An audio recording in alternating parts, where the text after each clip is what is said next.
Morning friends, मैं गौरव वर्मा। कैसे हैं आप सब? देखिए, आज मुझसे कई दोस्तों ने पूछा था, कमेंट में तो नहीं, ऐसे बात होती है हमारी, तो लोगों ने पूछा था कि किससे पढ़ते हो। जैसे तैयारी करता हूँ, ये तो बहुत लोग जानते ही हैं। तो लोग पूछ रहे थे कि जो पॉलिटी है मैं किससे पढ़ता हूँ। देखिए, बेसिकली मैंने समय के साथ साथ बहुत सारी किताबें खरीदी। ठीक है, होता है ना कि एक क्वेश्चन इससे नहीं फंसा तो उससे फंसा था, तो उस किताब को खरीद लेते हैं, फिर उसको खरीद लेते हैं, फिर इसको खरीद लेते हैं। मतलब एक क्वेश्चन अगर किसी किताब में मिला है तो मैं उसको खरीद लेता था। ये शुरुआती चरण की गलतियाँ थी, खैर अब वो नहीं होती हैं, लेकिन फिर भी दो किताबें बहुत अच्छी हैं। एक तो लक्ष्मीकांत, ठीक है, जो सभी रिकमेंड करते हैं। हालांकि मैं आपको एक चीज़ पहले ही क्लियर कर दूं कि ये जो किताब है ये अब यूपीएससी के लिहाज से उतनी इम्पोर्टेंट नहीं रही। ये चीज़ एकदम दिमाग में बिठा लीजिए। अगर आपको जाना है यूपीएससी के लिए तो ये किताब थोड़ी सी अच्छी है। हालांकि अभी चूँकि आपको पता ही होगा कि 3 महीने बचे हुए हैं, तो मेरा रिकमेंडेशन आपको ये है कि दोनों किताबें अभी मत पढ़िए। ठीक है, किताब अच्छी ये है, और ऐसा नहीं कि लक्ष्मीकांत आप पढ़ेंगे तो आपको फ़ायदा नहीं होगा, लेकिन लक्ष्मीकांत के साथ साथ आपको करंट अफेयर फिर पढ़ना पड़ेगा। आप ये नहीं कह सकते कि लक्ष्मीकांत से राष्ट्रपति पढ़ लिया, ठीक है, 3 स्टेटमेंट आए, 2 स्टेटमेंट लक्ष्मीकांत से आए थे और 1 स्टेटमेंट आ गया करंट अफेयर से, तो लो गोल हो गए। वो नहीं होना चाहिए। तो तभी लक्ष्मीकांत रेलेवेंट है। लेकिन बहुत सारी चीज़ें जो हैं इसमें बहुत ज़्यादा, इसीलिए बल्कि बुक है, मोटी है, बहुत ज़्यादा ऐसी चीज़ें दी हुई हैं जो मेंस के नज़रिए से है। लेकिन मेंस में भी अब उस तरीके से क्वेश्चन नहीं आ रहे हैं। आपने बहुत सारे टॉपर के मुझसे भी सुना होगा कि लक्ष्मीकांत उतनी रेलेवेंट अब रही नहीं। वो इसीलिए बोलते हैं क्योंकि अब करंट से जोड़कर अपडेटेड बुक ये है नहीं। मेरा तो खैर पुराना संस्करण है, जो नया भी है उसमें भी चीज़ों को जोड़ नहीं पा रहे हैं। कुल मिला के ये राज्य व्यवस्था है, प्रशासन इसमें नहीं है। और क्वेश्चन अब जो आ रहे हैं गवर्नेंस से आ रहे हैं, ठीक है, तो इस चीज़ को थोड़ा सा ध्यान देना होगा। जैसे जेल से क्वेश्चन आ जाए तो भी ढूंढते रहिए, इस पूरी बुक में ना मिले, इवन इसमें भी ना मिले। तो कहने का मतलब ये है कि इतनी मोटी बुक पढ़ने की लक्ष्मीकांत को ज़रूरत नहीं है। अगर आप शुरुआत कर रहे हैं तो अभी 3 महीने के लिए तो कुछ नहीं खरीदना है, जो पढ़ना है वो पढ़ रहे हैं। 3 महीने के लिए खाली PYQ करिए और उसके अलावा कुछ नहीं। अभी जो है जो नए सिरे से लेंगे वो केवल ये बुक खरीदें। ये गलत समय पर मैं वीडियो बना रहा हूँ। किताब काफ़ी महंगी भी नहीं है, करीब आपको 300 के समथिंग के आसपास मिल जाएगी।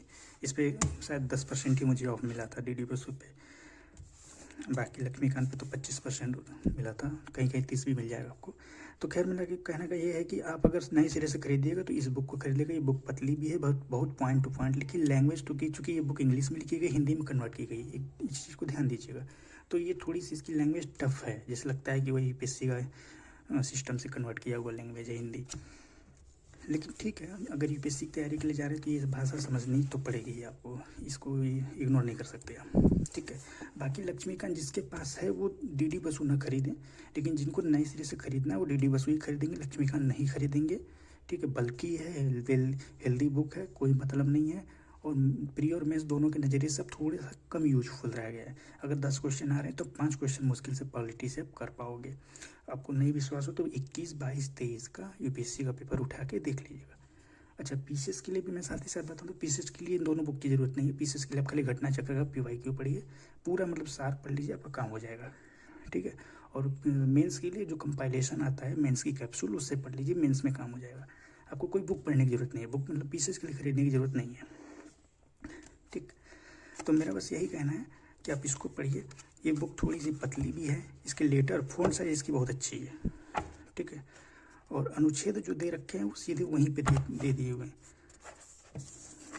जैसे आप ये संघराज्य क्षेत्र देख रहे हैं, तो ये थोड़ी सी ठीक है लगी मुझे इसकी ये चीज़, इन्होंने सही चीज़ बनाया हुआ है। छोटे छोटे चैप्टर हैं, बहुत बड़ी चीज़ नहीं। अगर आपको 10 महीने में पढ़ना है तो आराम से इसको 2 से 3 बार आप पढ़ के रिवीजन भी कर सकते हैं। लक्ष्मीकांत में नहीं होता, लक्ष्मीकांत में आपको नोट्स बनाना पड़ जाएगा। इस किताब को आप नोट्स की तरह भी यूज कर सकते। इसका पेज भी अच्छा है, कि बुक भी छोटी है, तो ये हर मामले में मुझे बेहतर लगती है DD बसु। और जो अच्छे होते हैं, जिनकी कमांड हो चुकी होती है पॉलिटी पे, वो DD बसु को रिकमेंड जरूर करते हैं। लक्ष्मीकांत उनके लिए, फ्रेशर के लिए भी है, जो एक्सपीरियंस है वो भी पढ़ते हैं, धुरंधर भी पढ़ते हैं, लेकिन लक्ष्मीकांत सबके लिए। लेकिन DD बसु उनके लिए जो भाई एकदम महारत हासिल कर चुके हैं। और पीसीएस के लिए कुछ नहीं, सीधे घटना सारा उसका वही तोड़ ही है। पीसीएस 2023 में मुझे लगता है कि 20 के आसपास क्वेश्चन आए थे, मेरे पूरे सही थे, एक भी क्वेश्चन गलत नहीं था पॉलिटी से। अब मैंने क्या पढ़ा था, मैंने वो जो दृष्टि आती है ना, थोड़ी सी छोटी सी कंपाइलेशन, वो मैंने पढ़ी थी। दृष्टि, ये आय दृष्टि की मैं बात कर रहा हूँ।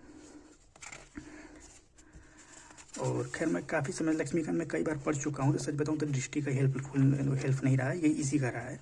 आप देख सकते हैं मैंने ये सब पढ़ रखा है, तो कहीं ना कहीं ये नॉलेज मेरी पहले की बनी हुई है, 3-4 सालों से जो दिमाग में बैठा है वो वही काम आता है।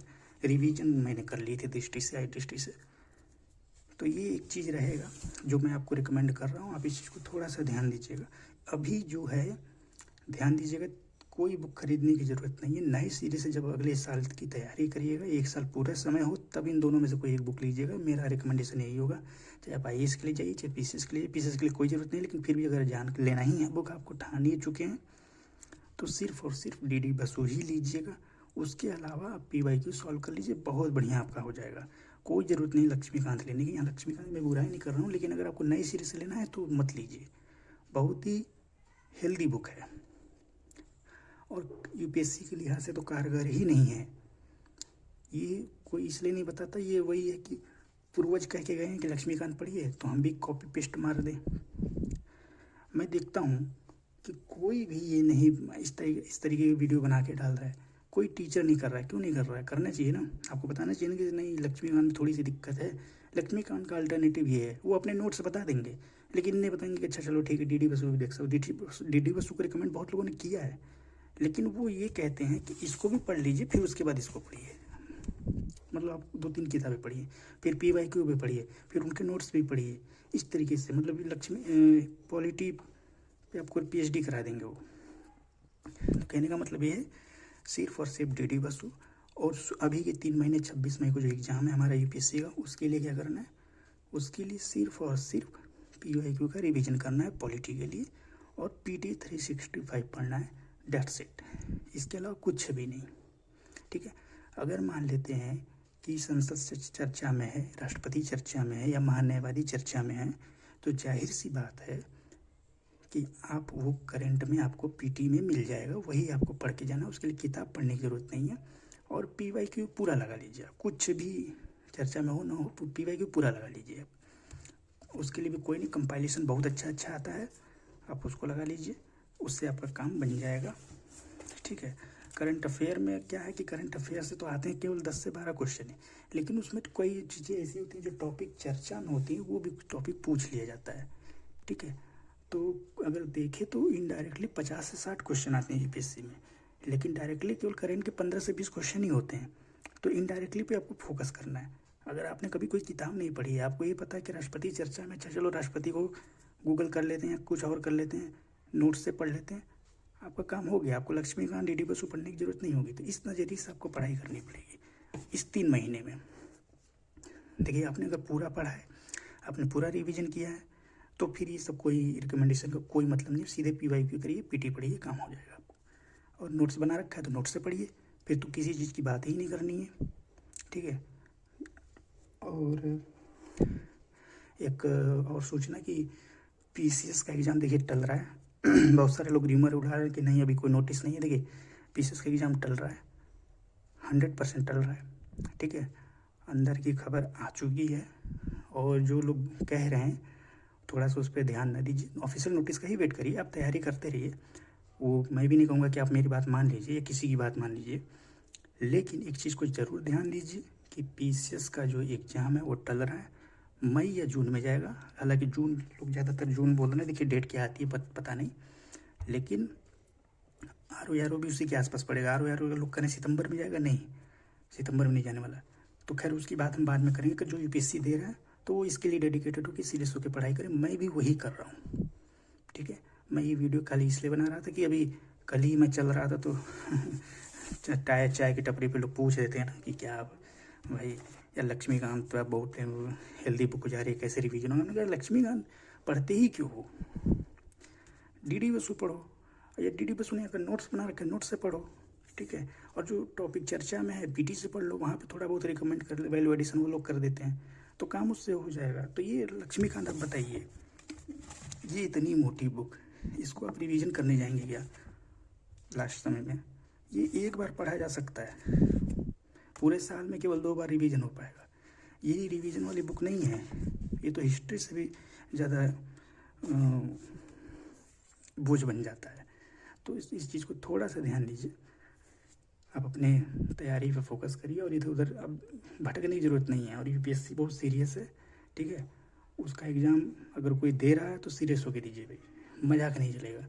और ज़्यादा लीपा पोती यहाँ वहाँ करने की ज़रूरत नहीं है कोचिंग वोचिंग के, और दुनिया भर के चक्कर मत पड़िए। मैंने ये भी बताया था कि अब जो मॉक टेस्ट है वो तभी सॉल्व करिए जब आपका पूरा PYQ हो जाए, पूरा PT हो जाए। तो लास्ट में आप 10-15 लगाना होगा, जिसका आपने खरीद रखा है आप लगा लीजिए। जैसे कि मैंने गलती से विजनाइज का खरीद रखा है तो मैं तो लगा लिया, थोड़ा सा जो बचा है वो भी लगा लूँगा। लेकिन अगर आपको प्रैक्टिस देनी है तो PYQ प्रैक्टिस करिए, ठीक है। आप पूरा पढ़ लीजिए, फिर प्रैक्टिस करिए PYQ पे, देखिए आपका काम बन रहा है कि नहीं बन रहा है। अगर PYQ आप नहीं सॉल्व कर पा रहे हो तो इसका मतलब आपको मॉक टेस्ट सॉल्व करने की जरूरत नहीं है। उसके क्वेश्चन तो वैसे भी नहीं होंगे, वो तो अपने नोट से बना के दिए हैं ना। और व्याख्या भी गलत है तो उसका तो कोई तोड़ ही नहीं है, क्या कहा जाए, किससे कंप्लेन करें, ये भी एक दिक्कत है। फ्री वाले हम लोग है ना, हम लोग तो पेड वाले हैं नहीं कि सर ये आपके आंसर शीट में ये दिक्कत है। फ्री वालों की बात भी नहीं सुनी चाहिए। खैर चलिए, कोई नहीं, थोड़ा सा देखा करिए यार। मैं वीडियो ऐसी बनाता हूँ ना, अपने दिल से बनाता हूँ, बड़ा भावुक आदमी हूँ, बहुत सोच समझ के मैं बनाता हूँ कि दिल में अगर जैसे मैं बैठ के सोच रहा हूँ कोई बात मेरे दिमाग में, तो वो मैं वीडियो बनाता हूँ। इस तरीके का नहीं है कि कुछ भी बना दो, ठीक है। तो थोड़ा सा इस चीज़ को देखिए। चलिए, धन्यवाद।